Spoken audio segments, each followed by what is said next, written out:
নমস্কাৰ সকলোলৈকে Deepika kitchen and ব্লগছৰ আন এটি ৰেচিপি ভিডিঅ'লৈ সকলোকে আদৰণি জনাইছোঁ। আহক আজি বনাওঁ মূলাৰে মাছ। মূলাৰে মাছ বনাবলৈ মূলা এটাৰ বাকলি গুচাই টুকুৰা টুকুৰ কৰি কাটি ল'ব।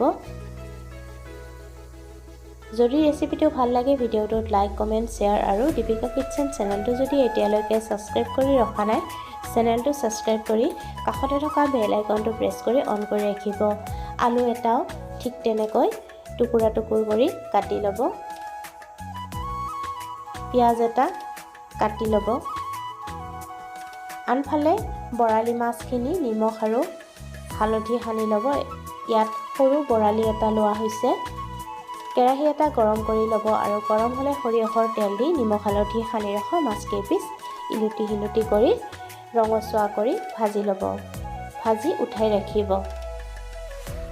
আটাইখিনি মাছ ভজা হৈছে। আন এটা কেৰাহীত মাছ ভজা তেলখিনি দি দিব আৰু তাত পাঁচফোৰণ আৰু কাটি লোৱা পিঁয়াজ জলকীয়া দুটা আৰু আদা নহৰুৰ পেষ্ট দি অলপ সময় ভজাৰ পিছত কাটি লোৱা মূলা আৰু আলুখিনি দি ভালকৈ ভাজিব লাগিব।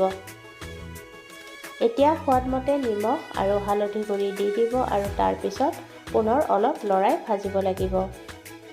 এতিয়া জোখমতে গৰম পানী দি দিব আৰু পানীখিনি দি ভালকৈ মিহলাই ঢাকনি লগাই 10 মিনিটমান উতলাব লাগিব।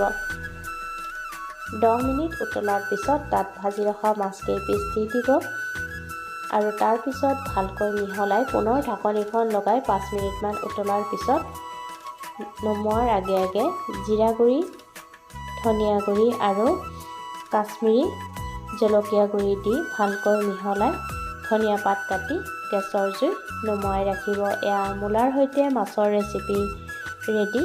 ৰেচিপিটো ভাল লাগিলে ভিডিঅ'টোত লাইক কমেণ্ট শ্বেয়াৰ আৰু দীপিকা কিটচেন চেনেলটো ছাবস্ক্ৰাইব কৰি ৰাখিব। পুনৰ উপস্থিত হ'ম এটি নতুন ৰেচিপিৰ সৈতে। আজিলৈ আহিলোঁ। ধন্যবাদ।